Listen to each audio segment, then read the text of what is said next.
Good evening, everybody. This is Marty from Dawgs blog with tonight's podcast on the Frank Carson et al. Trial. This is November 1st, 2018. Can you believe that? We started opening arguments in April of this year. Jury selection started in January.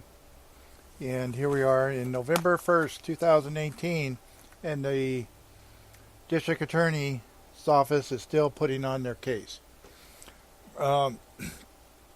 Just as a note, right off the top, I got there about 11:35 this morning. Mr. Leonard Hall was on the stand, and apparently he had just gotten on the stand. So they were the jury was in the courtroom this morning about 35 minutes.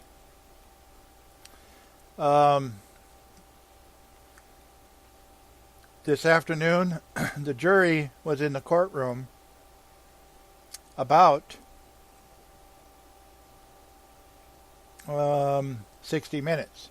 So we had a total of an hour and 35 minutes roughly of the jury listening to testimony today in the courtroom. I think we should be proud of that. So anyway, again, they started at the judge was on the bench at 1:34 this afternoon, and they started in talking about Mr. Hall again, and apparently there's some confusion in regards to his rap sheet, his convictions, and everything else going on. Now remember, Leonard Hall was saying that he wasn't in California in 2005. That's what he was saying this morning. By the way, Tom's report is up, so you can read Tom's report and get caught up with what happened this morning. I listened to a few minutes of his testimony, but basically he said that he was not in California in 2005 because he says he fled the state because he was so scared of Frank Carson from the one time that he met Frank Carson and the incident that allegedly happened at the house. So Judge Iniga apparently during the lunch hour had gone over these court files that Percy Martinez kept saying, there was court dates during 2005 that he showed up to. And so Judge Iniga got the court file and she went through it. There was apparently some real confusion on this because the rap sheet doesn't show a lot of things that should show on there too. Remember, things like that are only as good as the people that enter the information.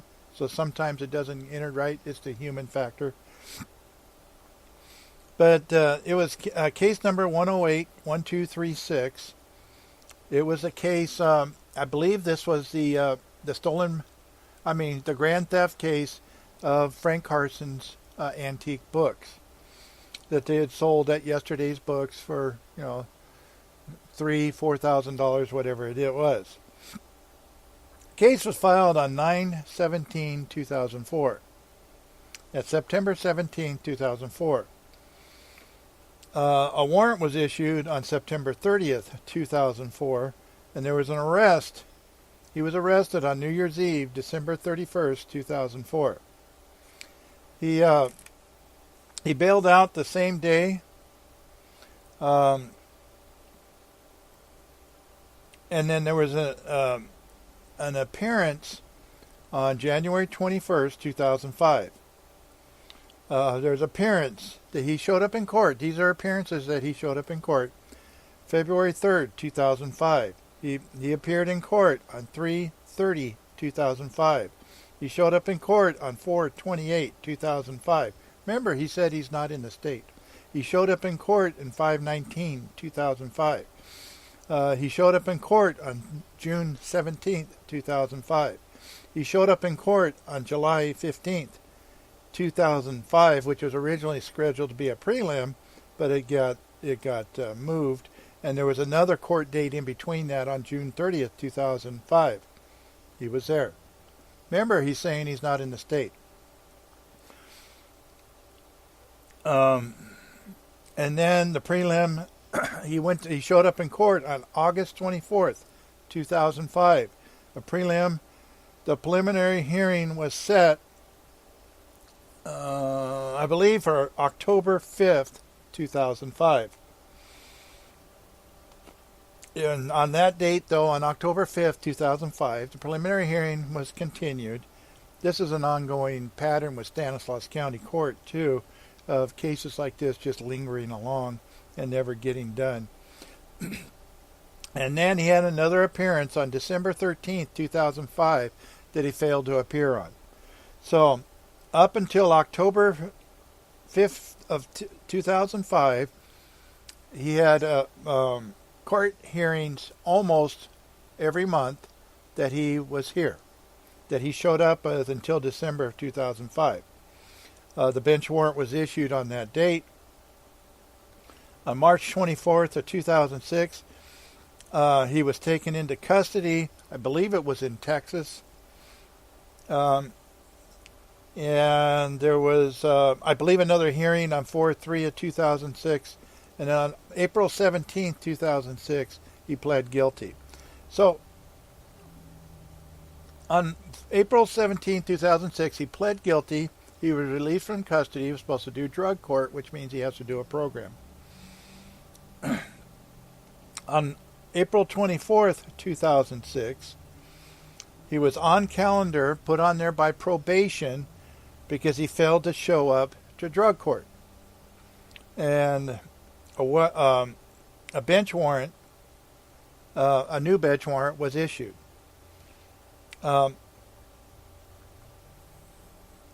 They can't see when he was extradited anywhere. She has the FBI information. There's no indication of extradition when he was brought back. They're looking at the rap sheet, which gives you arrest information. It gives you court conviction information, or if there's extradition because they fled and things like that. She says there's a possible bail bond surrender and all kinds of things going on there. It's really, she couldn't figure it out for quite some time. And she said there was no warrant signed by the judge for extradition. Whenever somebody is found out of state, they have what they call extradition. They have to go through the local courts wherever they're found and establish identity to prove that it's them before they can be brought back across state lines. So there's a lot of confusion going on with all this thing. So Percy Martinez, he says, well, Judge, all I'm asking for you to do is take judicial notice of all these 2005 court dates. And there was 8, 9, 10 of them, whatever it was, that he was there at. Now, why is this important? He's saying that as soon as he got out of jail after being arrested on the grand theft case on the bookkeeper, that he fled the jurisdiction because he was scared to death of Frank Carson. He had met Frank Carson one time. He said there's an altercation at his house. He said Frank Carson kicked his front door in. He was renting a house, one of Frank Carson's house, and he was married to Frank Carson's niece, and he also kicked the door in. He had there was nobody else living in the house, but he had a locked bedroom door that Frank Carson also kicked in. He also had the nerve to say that Georgia DiFilippo was also in the house flipping out and going crazy and doing things like that too. Pretty far-fetched. So the jury finally came up around 2:08. Percy Martinez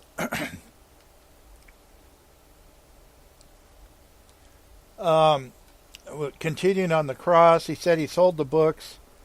And he gave the address on the receipts originally as the Dios Street that he was living on at the time. And then some other later ones, he gave an address on Fairmont Street, which was his mom's address. they didn't sell all the books at once. He went in and kind of piecemealed them out and made several $1,000s on it.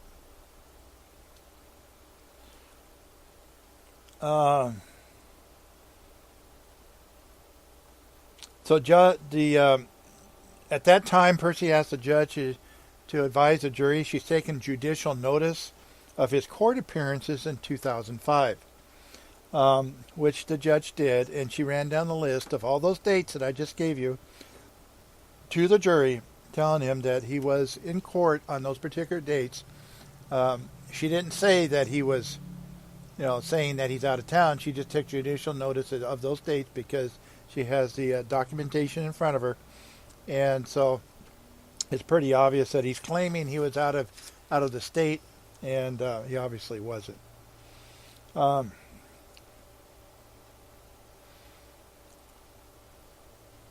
They're talking about the extradition in 2006 on the book case.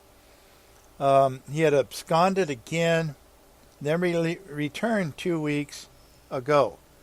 So he had disappeared in 2006 after he pled, and it was just 2 weeks ago he came back, and I thought there was a statute of limitations on some of these things like that, but obviously not.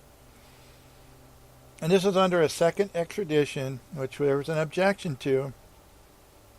And I also heard him say, while I'm thinking about it, this morning, of course I did no new report today, but this morning I heard him say when I got there that he had paid his to come out here himself. He put it on a credit card and he agreed to come out here because he wants to straighten things out. That's important, and that'll come up in a little bit.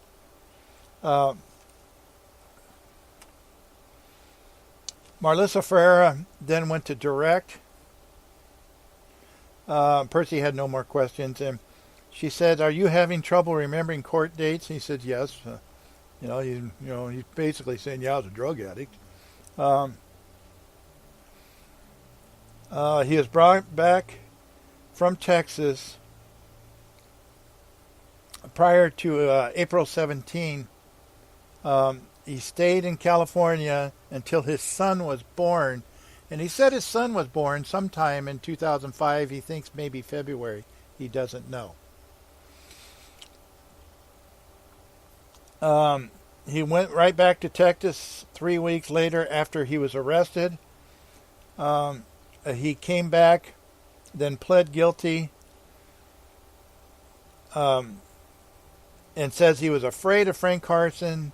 So he got his drug court thing that he wanted. He went to, and then as soon as he got out of jail, he left for Texas again. He says he did not recall any court dates in 2005. And he was asked if he heard the judge say the dates, and he still does not recall those particular court dates. He was sticking to his story. He can recall the incident that night with Frank Carson, which was prior to that, but he can't remember all those court dates in 2005. He knew there would be a warrant for him, and he did try to clear up the warrant about a year ago, but he thought that the process would be a little cumbersome for him, be expensive, and of course he was afraid of St. Frank Carson. He did talk to the court or somebody over here, and he was still afraid. He said the Erickson family could be very hostile towards him, and he is talking about his ex, Heather, and her family. The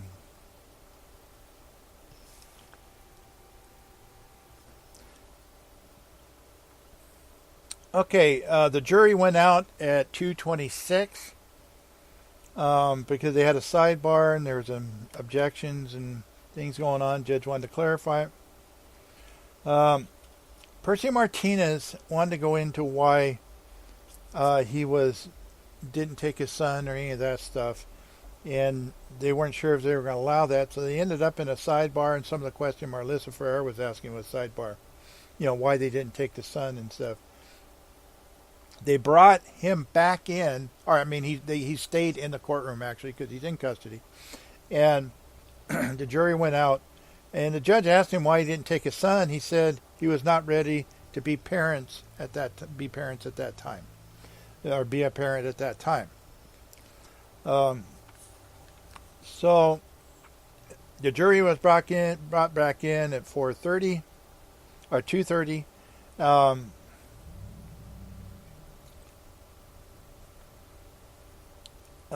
Melissa Ferreira asked him about when he got to Texas. He couldn't take care of his son, so he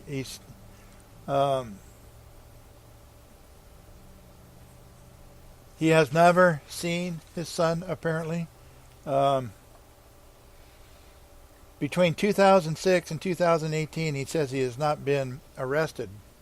So these cases that he's in here now on and stuff are old cases. He was asked about the damage to the house that Frank Navarro interviewed him. But he said Frank Navarro never asked him about the damage. There was only one window broken. He said that Heather had fallen asleep with a cigarette on a mattress. It caught on fire. He had to break the window almost out of the frame or something to get the mattress that was on fire outside of the house. He was asked about the holes in the wall prior. He said they were there prior to living. When he was living there, he didn't know there was damage and holes, some scratches and stuff. She asked him if he had done some repairs around the house. He says he had fixed some plumbing in the kitchen. That's what he spent some of the money on that he made off of those books. He had never complained to anyone in regards to Frank Carson prior to 2 weeks ago. He was afraid it would cause family issues, and when he was even booked at the jail, he asked for protective custody, but never explained exactly why. He just said there were some people out to get him. He never saw Frank Carson again other than that one time. There was one time in court that he saw him in court.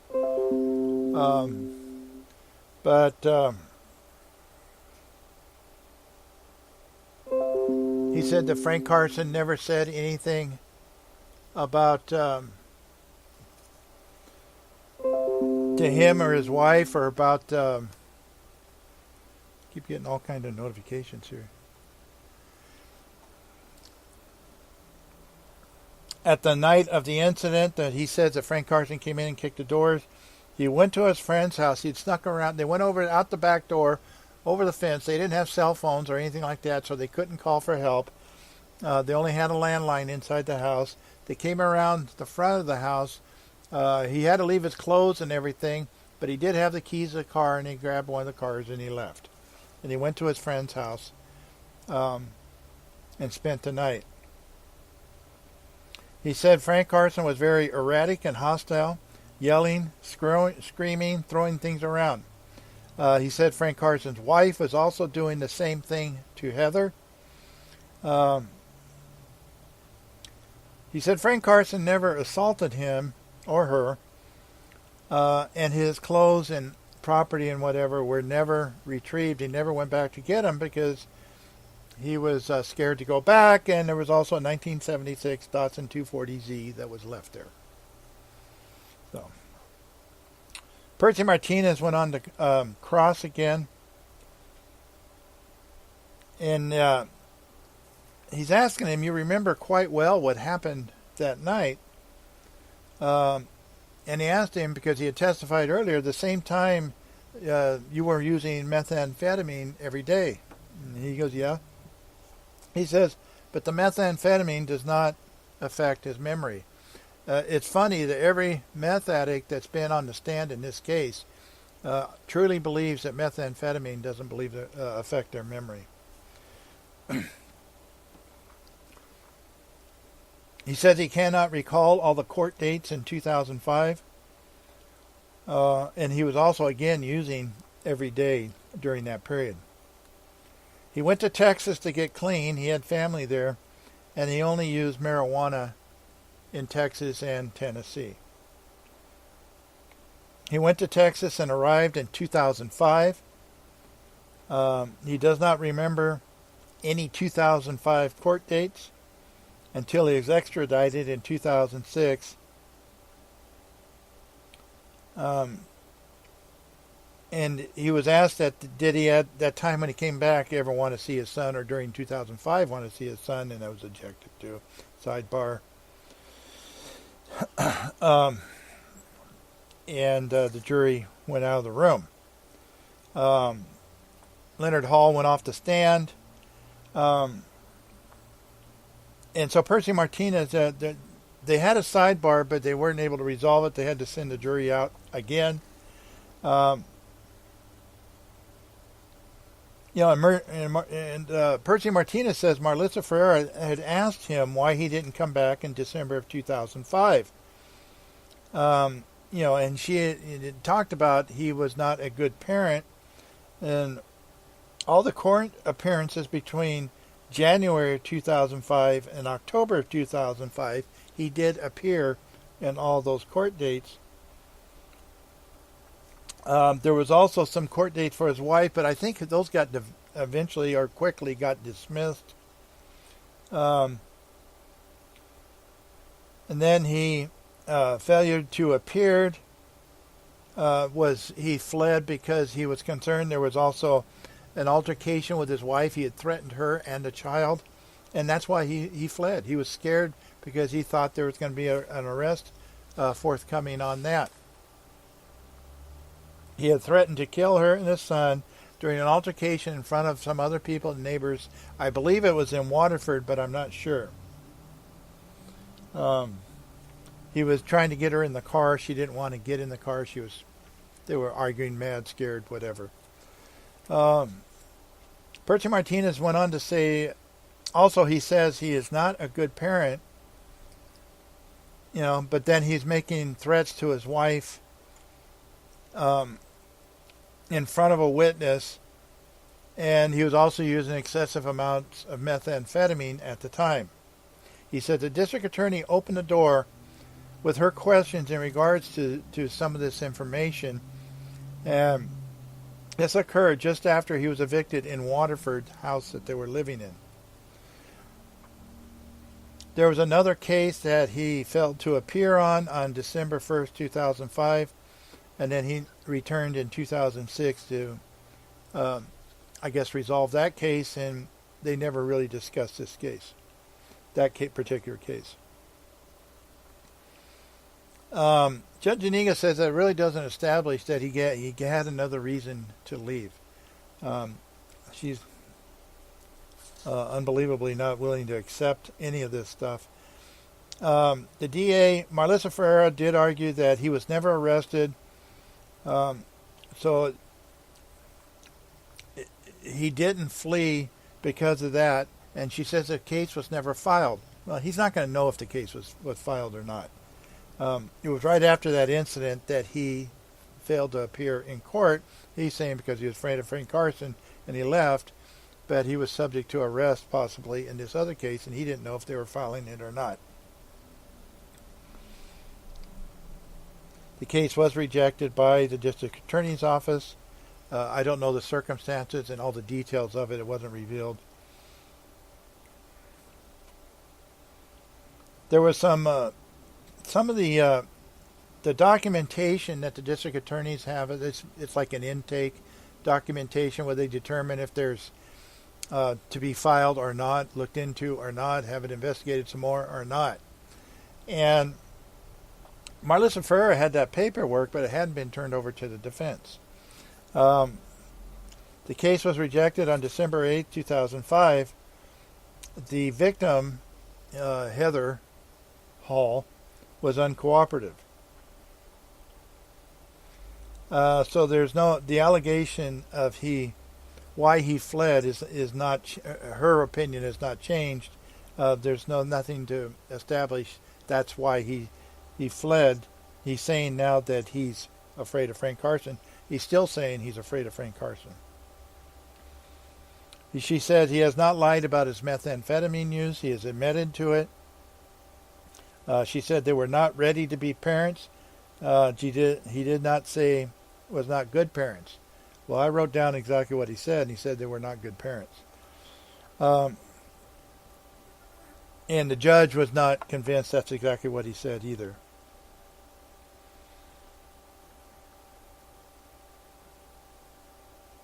There was no indication that he knew law enforcement was looking for him or he was afraid to get arrested on what he did.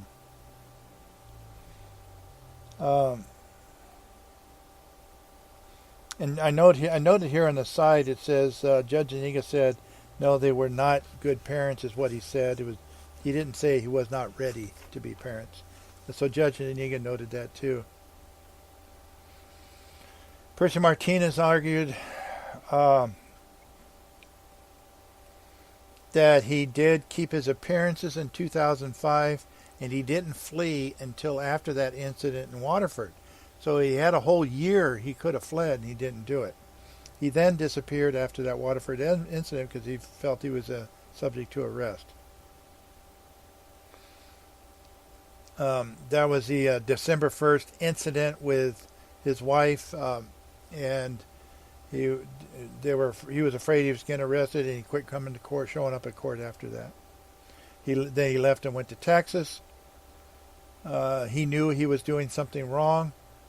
The grand theft of the books was still in process, and knew he was wrong, and that would compound things for him. So he fled the jurisdiction. Marlissa Ferreira said there's nothing to show that he knew anything about the event or what was going to happen, and she says the case was rejected. Well, how did he know the case was rejected? I don't think he did. They don't make that public knowledge to my understanding. Percy Martinez then said, well, he knew that he had to be extradited to come back too. So Judge Aniga, made up some excuses about some of the same issues, about some of the other things they've talked about in regards to Frank Carson, some other things. There's nothing to show that he knew that there was a case pending against him. So jury was called up again. Leonard Hall was put back on the stand. And Percy Martinez went back to doing cross and asked about calling Josh, his friend, to have a place to stay that night. He didn't know what time it was that he called his friend Josh, but it was dark outside. It was 45 to 60 minutes later that he got into Josh's house. He asked him about why he didn't call the police. He said he didn't have a phone. He had to call his friend from the gas station. He asked him, why didn't you call the police from the gas station? He said he used a payphone at a gas station. But he still didn't call the police. He never told anybody about the Frank Carson incident until 2014 when the extradition, when he was extradited. He never told anybody about the Frank Carson issues at that point either. When he got to jail, he asked for protective custody. The first time he said anything about the Frank Carson incident when he was in custody on this case, and he said he did read about the case on the internet during the preliminary hearing.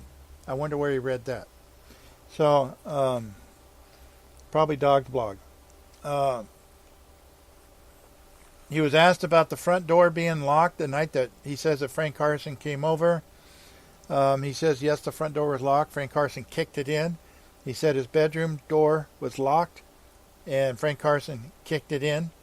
And he's asked him if he has always locked his bedroom door. And he says, yes, he has, and he still does to this day. 1 to 2 months, he said, after his son was born, he had left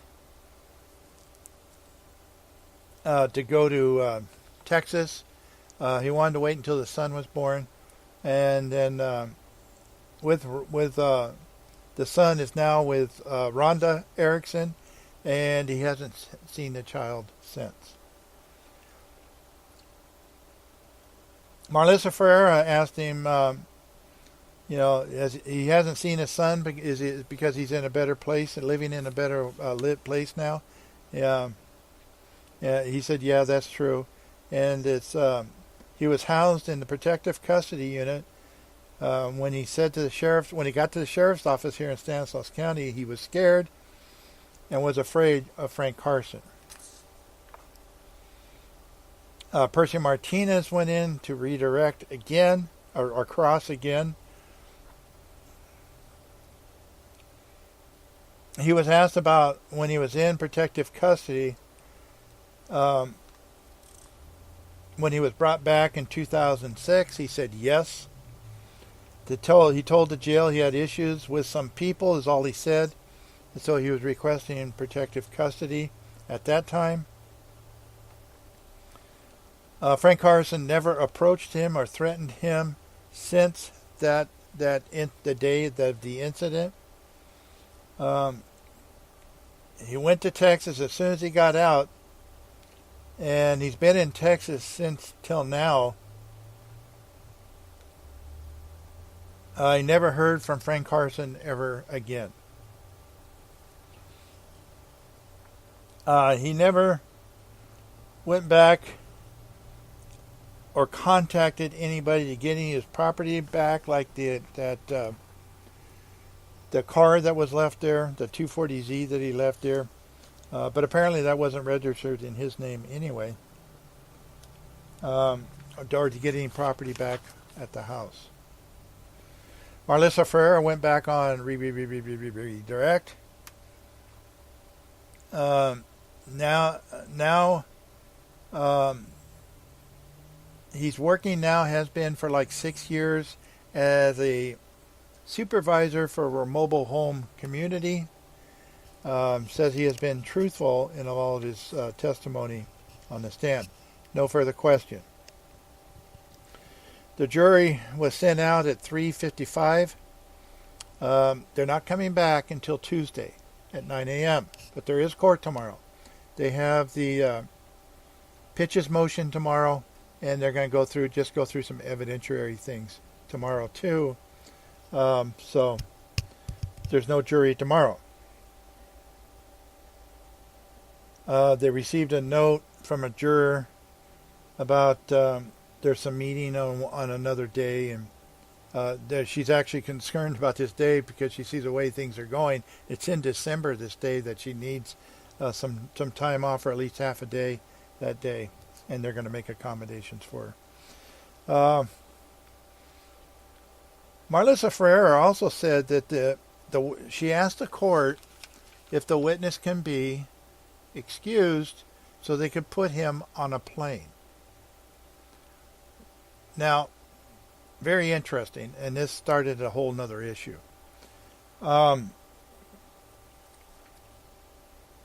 Apparently, the district attorney's office is paying for these transportations to and from Texas, Tennessee, wherever he's going to and from. He testified, remember I said that earlier, I heard him say that he paid for his own flight with his credit card. Now Marlissa Ferreira is talking about they're putting him on a flight.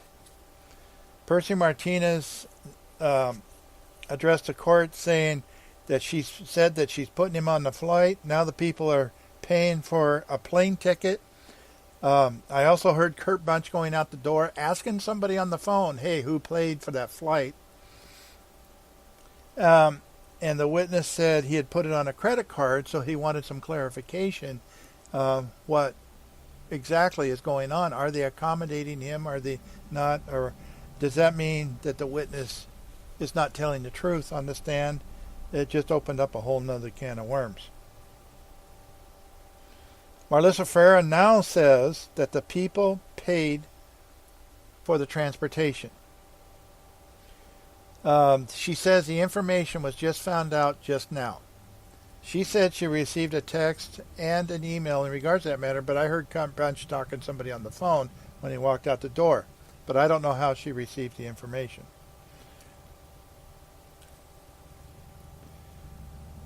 Percy Martinez is questioning her when she said she is coming out and saying that when they're putting them on a plane, she says they're paying for it. Percy Martinez is saying Marlissa Ferreira knows who paid for the ticket and let the witness testify that he paid for the ticket, and the DA has never said anything until now. The witness lied on the stand, and if the DA paid for that ticket, it should have been corrected at the time. He compared it to Jim Cook, and it's not quite as severe, but it's the same type of situation. She said, Marlissa Ferreira said that they pay for all out-of-state witnesses, and they are not being deceitful. They will advise how much they're paying and all the expenses of all. Percy Martinez says the district attorney knew the witness was lying when he said what he said. It's a really interesting turn of events, this thing, right at the end of the day. Percy Martinez says that Marlissa Ferreira knew it was a lie. She's trying to make the witness look like he was just doing a good Samaritan, doing this out of the goodness of his heart. Now at the end of the day, she admits as they were paying for it. The witness has given false testimony with Marlissa Ferreira knowing full well, and it was never corrected. Full well that he was lying, it was never corrected. Marlissa Ferreira said she was not sure at the time. Since she has gotten an email to confirm, we'll keep him until next week at great expense to the county, quote unquote, as if that's ever been a concern in this case.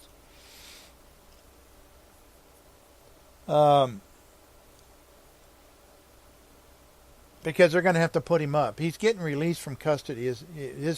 His testimony got him a release from custody in this pending case. I believe it's still the theft on the books case. Judge Iniga says that the DA says he believes he paid for it, but it's up to the jury to determine the validity. But irregardless, Percy Martinez wants him back in court Tuesday.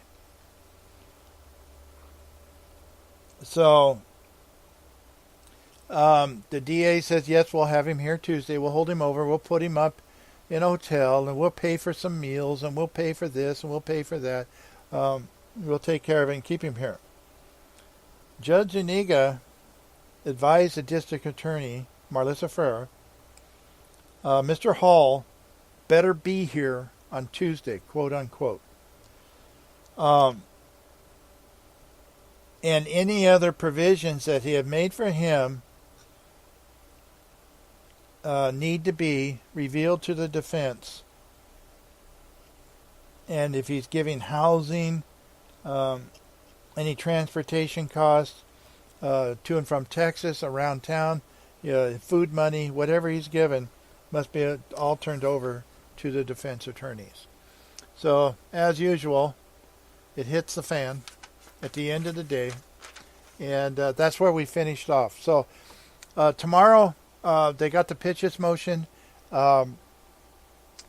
If I find out anything, I'm not sure how much I'll know tomorrow morning, but I'll put up a noon report on something, let you know what I know. The pitches motions in regard to the records of Scott McFarland, Eddie Quintanar, personnel hearings with the state, with the Highway Patrol. What they're looking for is the statements, any statements they may have had or made during those hearings. So that's not really involving any of these defendants, as the attorneys are not joining in or anything else with this motion. So So defense attorneys aren't even going to be there for this motion. It's going to be the Attorney General office is going to be representing the state. And I'm assuming Alonzo Bradford for Eddie Quintanar is going to be there, and Larry Niemeyer for Scott McFarland, or somebody's going to be covering for somebody or something there. So that's tomorrow morning. And then they're going to go into some evidence tomorrow afternoon. So there's not going to be any jury tomorrow. The jury doesn't come back until Tuesday. So that's all I got. Keep in mind, any questions, give me a text, send me a message. You can send it on Facebook or... Hold on, I got something here. Oh, no, that was an earlier one. You can send them on Facebook and send me any questions you have. You can send me an email. The email's on my site. It's doggone@dogsblog@gmail.com.